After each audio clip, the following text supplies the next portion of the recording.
After a covert military team is sent to investigate brutal killings, they uncover a horror beyond all tactical understanding. I'm Mr. Midnight Hollow, your terrifying host. If you're already part of our pack, your support means everything to us. Each like, comment, and share helps uncover more stories like this. Or subscribe to see what rises from the depths of darkness and unfolds before you. Now, let's begin. My name is Thomas Griggs. I served 13 years in the 75th Ranger Regiment. I've seen action in Kandahar, Fallujah, and the mountains of eastern Syria. But nothing, not a single firefight or blood-soaked ambush, prepared me for what I saw in the forests outside of Eureka, California. I had been retired for 4 years, living a quiet life in a one-bedroom cabin near Redding, trying to keep my demons in the bottle with bourbon and silence. The VA psychiatrist said isolation would help. She didn't mention what would happen when the quiet turned into a roar inside your head. The call came on a Wednesday, 2:14 a.m. I almost didn't answer. The number was unknown, but something told me it wasn't a telemarketer. Griggs, we've got a situation near Eureka. Code black. Full silence. Team is assembling. You'll be briefed en route. The line went dead. 2 hours later, I was on a private jet from Beale Air Force Base, headed northwest with 4 other operatives. I knew none of them. That wasn't unusual. There was Mason Burke, heavy-set, ex-SWAT from Dallas. Rodriguez, quiet, eyes like he'd seen too much. Jackson Rourke, lean, twitchy, Army intelligence, now freelance. And a woman named Kendra Sloan, former U.S. Marshals, sharp, cold, all business. The one who met us on the tarmac in Eureka was Colonel Vincent Hale. I'd heard rumors about him back in the regiment. Black operations, deep cover missions, the kind of orders signed in blood. He drove us in a black SUV through thick fog and winding forest roads until we reached a staging site 2 miles outside the logging town of Trinidad, just north of Eureka. It was a tent camp surrounded by military-grade fences, with guards posted every 100 feet. Hale didn't waste time. 3 nights ago, he began, pointing to a satellite map. Something tore through a camping site in the Redwood National Forest. 5 civilians, 4 bodies recovered. The 5th, what's left of it, was found 50 yards from the site. All torn open, ribs broken outward. Organs removed but not eaten. Torn, as if by claws. He looked up. Their throats were crushed. One had his spine ripped out through his abdomen. Burke cursed under his breath. Hale continued. Locals call it the Redwood Devil. Park rangers have been told to keep quiet. But 2 days ago, a deputy from Humboldt County went missing on patrol. His radio went dead at 02:31 a.m. Last transmission was a scream and 3 words. It's not human. A silence fell over the group. We're not looking for a bear, Kendra said. Or a cougar. No, Hale agreed. You're hunting a classified cryptid. Code, Type 7, anthropomorphic, quadrupedal transformation, full regenerative capacity, suspected pathogen origin. Your orders are simple. Contain or eliminate, full discretion, no civilian contact. Why us? Rourke asked. Hale's gaze turned steely. Because every other team we sent didn't come back. They outfitted us with high-caliber rifles loaded with silver-coated rounds, thermal goggles, and motion detectors. Each of us carried a sidearm with silver hollow points. Burke had a shotgun with explosive slugs. Kendra wore a silver-edged combat knife at her hip. We were flown by chopper deep into the forest, 15 miles from the nearest ranger station. No signal, no roads. Just trees thick as columns, branches like claws, and a silence so unnatural it felt wrong in your bones. We made camp by a dried creek bed just before dusk. The air was cold, 40 degrees, and smelled of wet earth and moss. The forest was quiet, too quiet. No birds, no insects, no wind. That night, Rodriguez took first watch. He stood motionless, scanning the perimeter with night vision. The rest of us tried to sleep in shifts. At 03:12 a.m. when we heard something, a sound like branches being dragged. Heavy, deliberate. Then silence again. Rodriguez's voice came through the radio. Movement, south perimeter, 70 feet, it's circling. We all snapped awake. Burke and I moved left. Kendra and Rourke took the right flank. Flashlights cut through the trees, dancing on trunks and leaves. Every shadow looked like it could move. The forest felt like it was breathing. Then we saw it. Just for a second. Eyes. Amber. Reflective. Too high off the ground to be a normal animal. Then it was gone. "Did you see that?" Kendra whispered. "Yeah," I said. "Too big for a wolf. Too fast for a man." Rodriguez's voice came back, low and shaky. "It's behind me." We turned, weapons raised. Then the scream came. Rodriguez's scream wasn't a normal scream. It was guttural, primal, cut short by a sound that made my stomach twist. A wet crunch.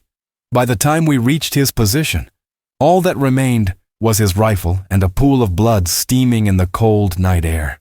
There was something else. A chunk of meat torn from his thigh, nailed to a tree with a branch. Like a warning. Whatever we were hunting wasn't just an animal. It was playing with us. We didn't sleep the rest of that night. Rodriguez's remains, what little we found, were placed in a black bag and sealed. There wasn't even enough left to fill half of it. Burke zipped it shut with trembling hands. No one spoke. At dawn, the fog clung low over the forest floor. The light didn't bring safety. It just revealed more. More trees marked with claw scars, more blood-splattered brush. Something had stalked us all night, something with intelligence. We reviewed the thermal drone footage we had deployed just before sundown. Between 03 hours and 3:15 a.m., a massive heat signature moved through the trees. 9 feet tall at least. The footage showed it crouching, moving on all fours, then standing upright. But the most disturbing part, it paused, looked directly at the drone, and smiled. "No animal does that." "I don't think it's hunting for food," Kendra said, studying the screen. "I think it's playing a game." "A game where we die," Rourke muttered. Burke spoke for the first time in hours. "I've hunted cartel psychos, seen what meth heads with machetes do to villages. But this ain't human." Hale's voice came over the encrypted SAT radio. "Report," I answered.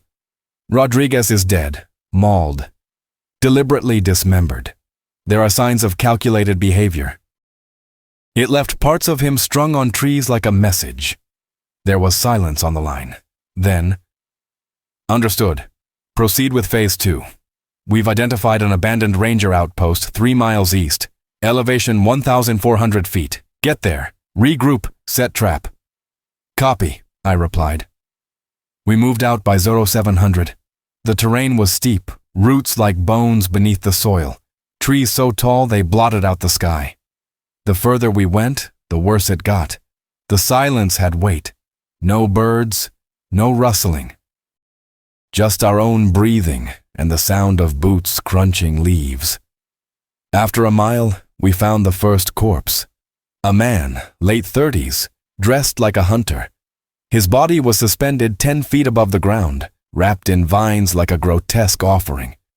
His chest was torn open, the ribcage cracked outward like a blooming flower. His heart was missing. Kendra climbed up to inspect. "This wasn't done in rage. It was ritualistic," she said, blood dripping from her gloves. "And this isn't a fresh kill. He's been dead at least 24 hours. Rourke scanned the area. "So it's not just hunting at night?" "No," I said. "It's watching all the time." We burned the body. Standard protocol for unknown pathogens. The fire brought little comfort. We reached the ranger outpost around 1100 hours. It was a single-story wooden structure with a wraparound porch, long since overgrown with vines. Inside, the air was heavy with mildew and old death. We found signs of a struggle. Furniture smashed. Bloodstains on the floor. A trail of deep claw marks led from the bedroom to the back door and vanished into the woods. Burke locked the doors and fortified the windows with what wood we could salvage. We set traps, motion sensors, perimeter cameras, tripwires. At 2:17 p.m., the sensors picked up movement. Nothing on camera. Then the motion detectors began to ping, one by one, from north to south, circling us. The creature was testing us, mapping our defenses. Night fell fast, too fast. We took shifts again. I was paired with Kendra. Burke and Rourke held the opposite flank. Around 11:42 p.m., we heard scratching, long drawn-out scrapes on the walls, but not random, patterned. 3 scratches. Then silence. Then 3 again. "What the hell is it doing?" I whispered. Kendra's face was pale. Marking territory, or counting us. We didn't move, didn't breathe. Then something moved past the back window. Just a shadow, but it was massive. Shoulders too broad, head hunched, movement disturbingly smooth for something so large. Suddenly, a bang. Screams from the other room. We rushed in. Burke was on the floor, convulsing, blood pouring from his mouth. Rourke stood in the corner, shaking, his rifle pointed at the wall. "I didn't see it," he stammered. "It came through the window like smoke. It just grabbed him."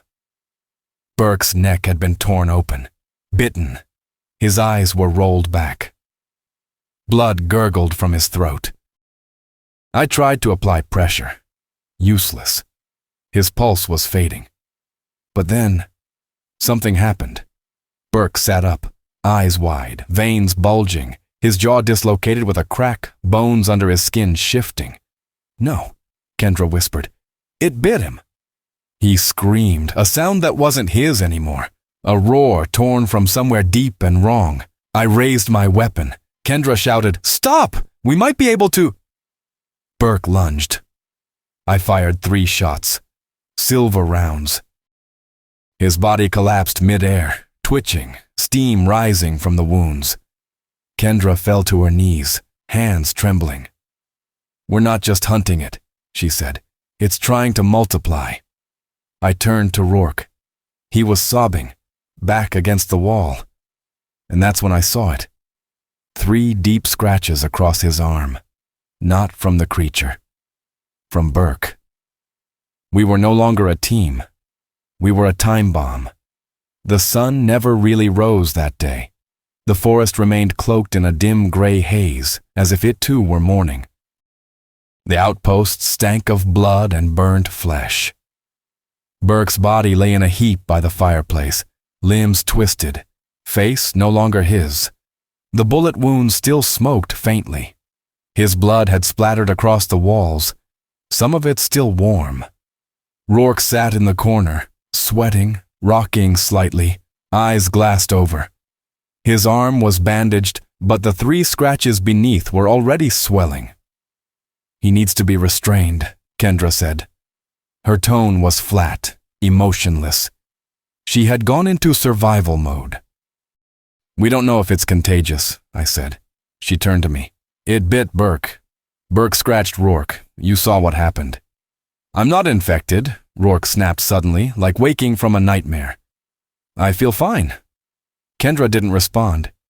She just stared at him. We zip-tied Rourke's hands and locked him inside one of the outpost's storage rooms. It had no windows, just a small vent. He didn't protest. Maybe deep down, he knew. I stepped outside alone to clear my head. The cold air hit like a punch, 38 degree and damp. My breath came in visible bursts. The trees loomed like stone giants. Somewhere, in that mass of forest, the creature was watching us. It hadn't tried to kill us all at once. It was dismantling us, one by one. I spotted new footprints near the south side of the cabin. Not boots, not paws, something in between, long toes, almost human. But the weight distribution was wrong. It had claws, deep, curved. It had come within 20 feet of our door sometime during the night. I followed the prints for about 30 feet before they vanished. Mid-stride, not faded, vanished. It didn't walk away, it leapt. Back inside, Kendra was checking our supplies. We had one drone left, a satellite phone with a failing battery, and only a dozen rounds of silver ammo between us. "We need to move tonight," she said. "There's a ranger watchtower due north about 5 miles out. Elevation might help. Radios. Maybe backup." "And what do we do about him?" I asked, nodding toward the storage room. "I'll handle it if he changes." We didn't speak about it again. We packed up what we could. By dusk, we were ready to leave. I gave Rourke a flashlight and kept my rifle trained on him.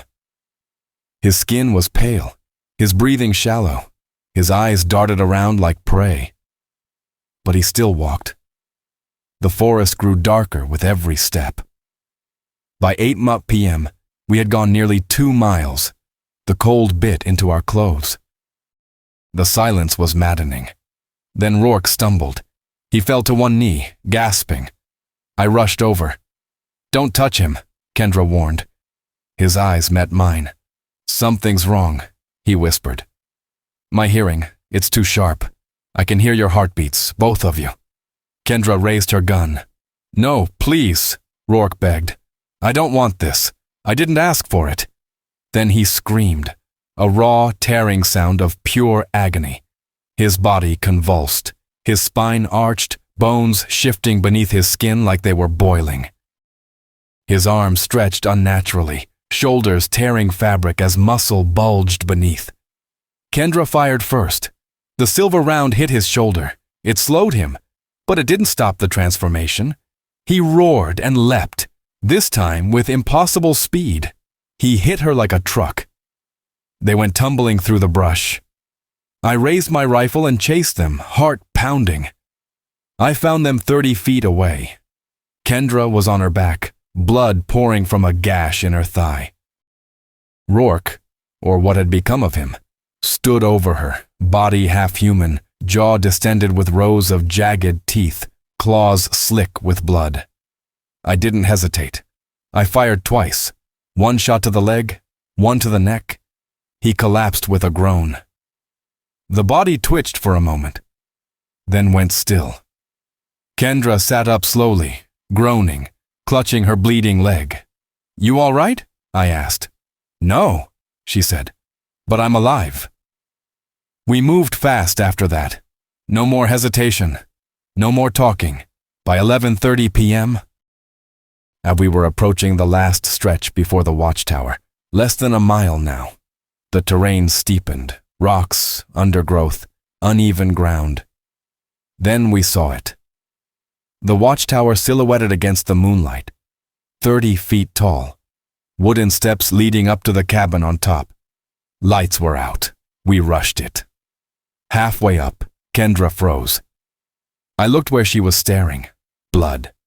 Smears along the railing, dried and dark. At the top, the door was broken, not kicked in, torn. We entered with guns raised. Inside, we found the ranger, or what was left of him. He had been disemboweled and left hanging upside down from the ceiling by his feet. His face was gone, peeled off. Only muscle and bone remained. Kendra turned and vomited in the corner. Then came the sound. Not footsteps, not movement, breathing. From beneath the tower, heavy, close. We had walked into a trap. The breath outside was steady, slow, like it had all the time in the world.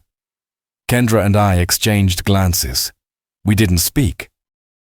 Words felt loud, dangerous. She moved to the corner of the cabin, clutching her pistol. Her thigh was bleeding through the bandage, but she stayed up.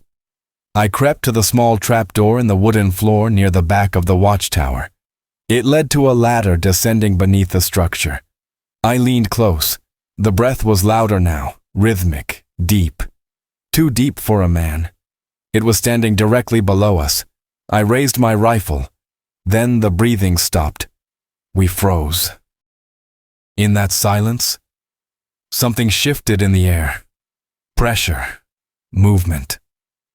I turned just in time to see claws burst through the wooden floorboards 5 feet away. Splinters shot into the air as something tore upwards from beneath. I pulled Kendra back as the floor gave way. A massive arm, black fur, wet muscle, claws the length of my fingers, slammed through the gap, swinging wildly. It was trying to pull the structure down. Kendra fired. 3 shots. 1 hit the arm. The creature let out a hiss, low, guttural, like boiling tar. It retracted. We heard it drop beneath the tower again. "We need to move," I said. "Now!" We descended the stairs fast, scanning the tree line. No sign of it, but we were being watched. That much was certain. About 50 feet from the base of the tower, I saw something glinting on the ground. I stopped and knelt. A body.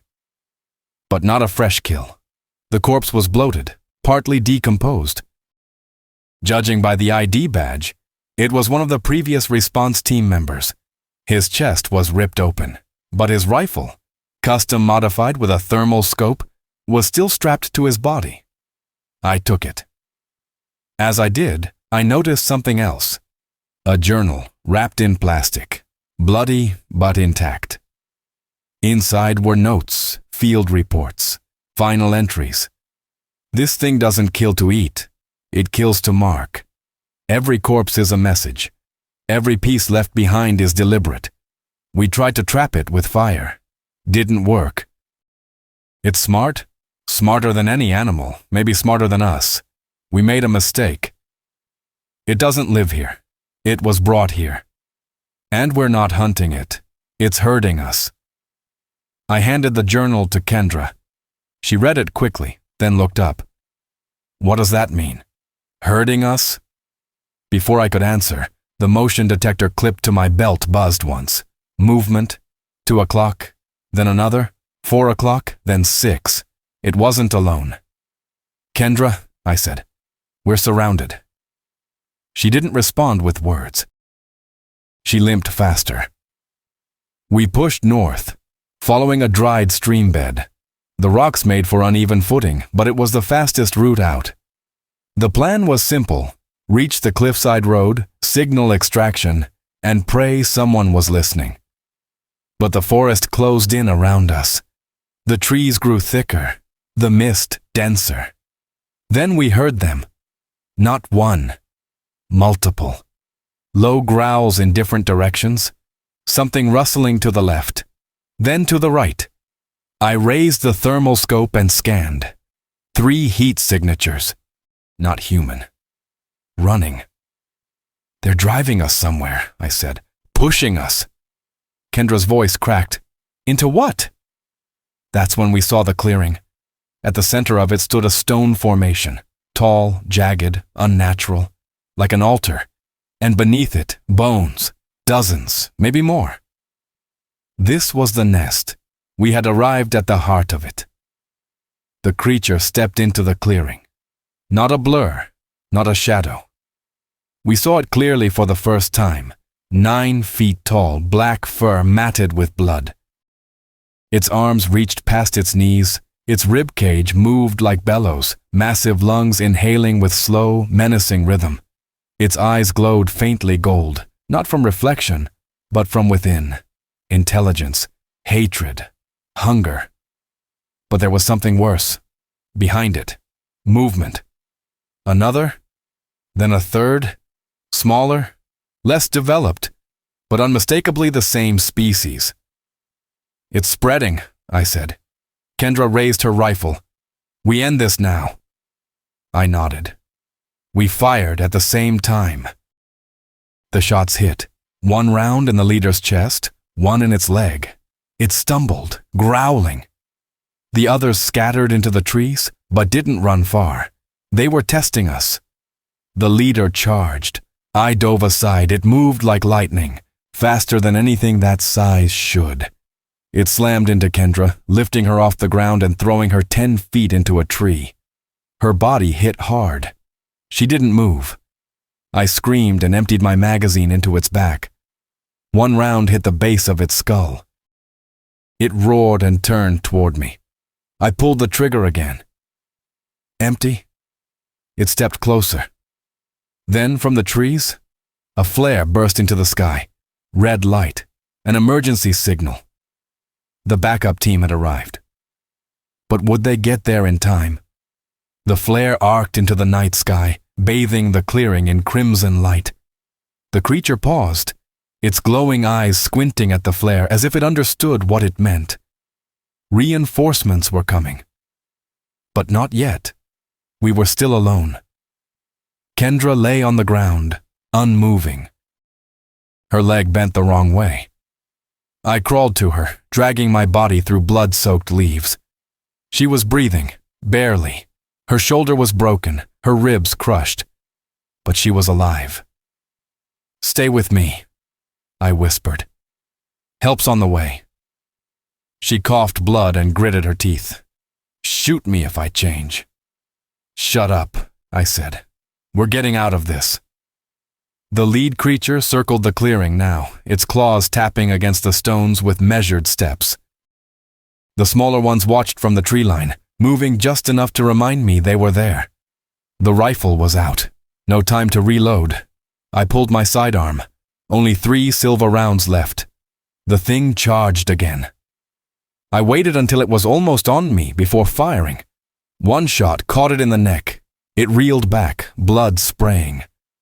The second hit its left eye. It howled, not from pain, but fury. It lunged, and I braced for the end. Then came the gunfire. Automatic, controlled bursts. From the tree line behind us, green tracers cut through the night, ripping into the creature's flank. It screamed and vanished into the woods, tearing through trees as it fled. 3 black-clad figures emerged through the smoke. U.S. military, not regular infantry. These were ghost units, operatives that didn't officially exist. One of them approached. Helmet, tactical goggles, no insignia. "You Thomas Griggs?"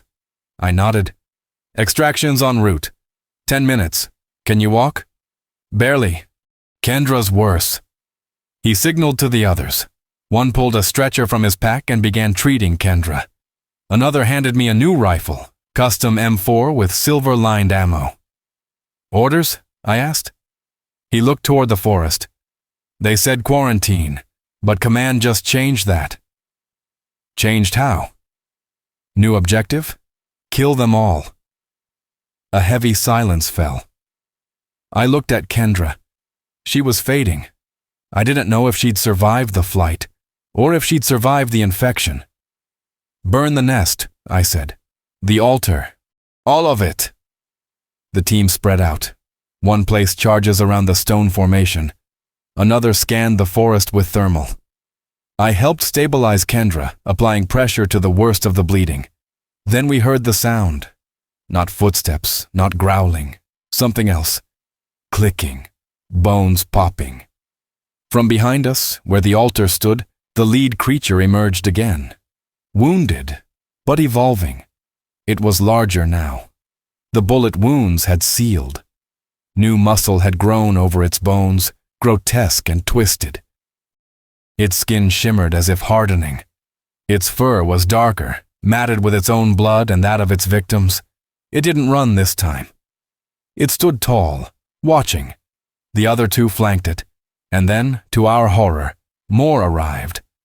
5, no, 6, moving on all 4s. One still had half a ranger's uniform hanging from its torn body. Another had a child's bracelet on its wrist, someone it had once been. The operative next to me whispered, "Jesus." I raised my weapon. "They're not people anymore." The lead creature roared. The charge detonated. Fire erupted across the altar, engulfing the stones, the bones, the dried foliage. The explosion knocked several of them back, but it didn't kill them. They came through the flames. Bullets tore through the air. Creatures fell. 2 were down. Then one of the ghost operatives was tackled. His scream cut short. The beast ripped his armor open like paper. Blood sprayed across the clearing. I shot one between the eyes. Another fell to suppressive fire from the second operative.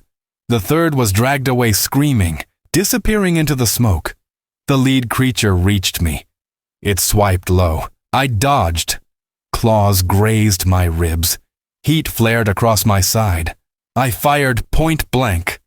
The bullet hit its jaw, tearing half its face open. It staggered and I drove the combat knife, silver-plated, into its neck. It shrieked and collapsed, dead. Or so I thought. Because as I turned to check on Kendra, I heard it move again. It wasn't done. Its body was shifting, changing again. A final mutation.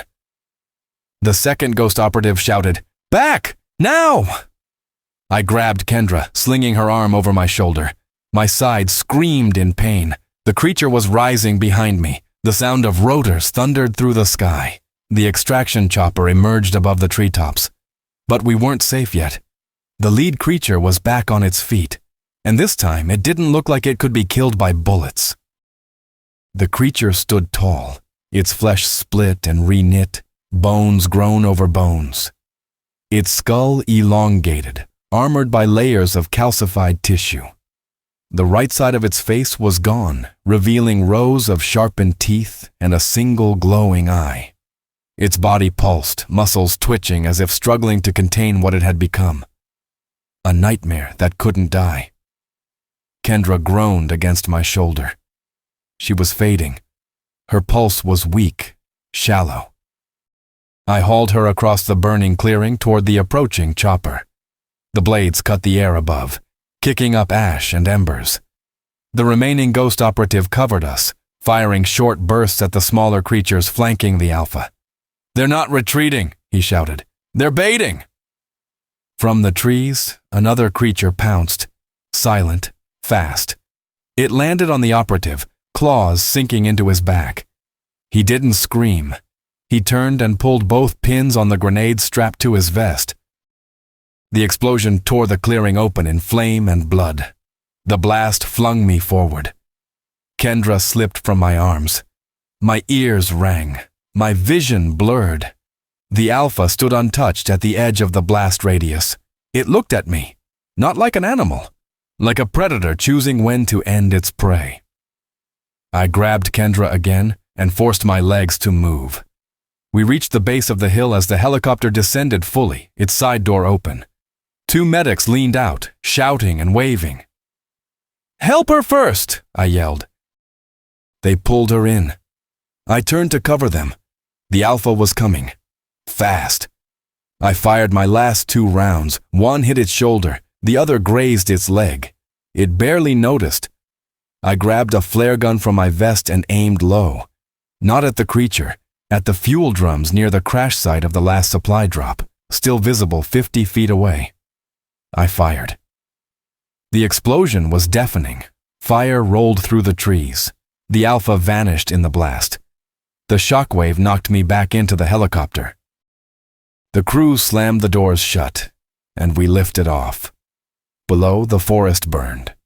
Black smoke rose in columns as the nest was consumed. Through the haze, I caught one last glimpse of a charred, crawling figure disappearing into the trees. It wasn't dead. Not yet. Inside the chopper, Kendra's eyes fluttered. She was alive. Just barely. A tech in the back injected her with a thick blue serum. "What is that?" I asked. "Prototype antiviral. Silver-based compound. Delays the transformation." "That's all we got." I stared at the floor. Delays. Not cures. Not solutions. Just time bought on borrowed blood. The crew chief handed me a sat phone. "Command wants to speak to you." I took it. The voice on the other end was calm, collected, almost bored. "Mr. Griggs, we've reviewed your team's footage. Confirmed the presence of multiple Type 7 threats. You've done well. Containment operations are already underway." "There's nothing left to contain," I said. "We burned the nest." The voice paused. "Negative. Satellite scans show at least 4 unidentified heat signatures leaving the area, separate from the main cluster." "What does that mean?" "It means this outbreak wasn't isolated. It was a test." Silence. Then the line cut. I looked at Kendra. She was breathing, her skin pale and cold. The marks on her arm were darkening, spreading. The chopper banked toward a distant military base, its floodlights piercing the horizon. But something inside me knew we weren't flying to safety. We were flying to quarantine. And maybe execution. They didn't take us to a base. They took us to a bunker. Somewhere underground. Cold, windowless, silent. We were sedated during the final descent. I woke handcuffed to a stretcher. My ribs were bandaged. IV in my arm. 2 armed men stood outside the door. Kendra was gone. For 2 hours, no one spoke to me. Then Colonel Hale entered. He looked different. Not exhausted or stressed, composed, detached, as if everything had gone to plan. He sat down across from me. "No formal debrief, Griggs, no recordings. This doesn't go in a file." "What is this place?" He ignored the question. "There were 8 confirmed hostiles. You eliminated 5. 2 others were neutralized by containment teams. 1 escaped." "The Alpha," I said. He nodded once. "We tracked it 20 miles north before losing signal. It's wounded, but alive." I stared at him. "Then send everything you have. Burn the forest down if you have to." "We can't," he said calmly. "There's a town nearby, over 3,000 residents. We can't risk mass hysteria."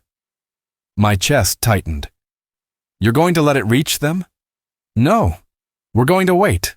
Study. See what it does. It's already given us more insight than decades of failed genetics programs. Regeneration, cognitive retention, rapid evolution." I felt like vomiting. "You knew," I said, "before we landed. You knew this wasn't about containment." "It never was." I lunged at him, but the cuffs held. He stood. "You're being released in 48 hours. You'll be debriefed by civilian authorities. You'll say the mission failed due to hostile wildlife. Nothing more."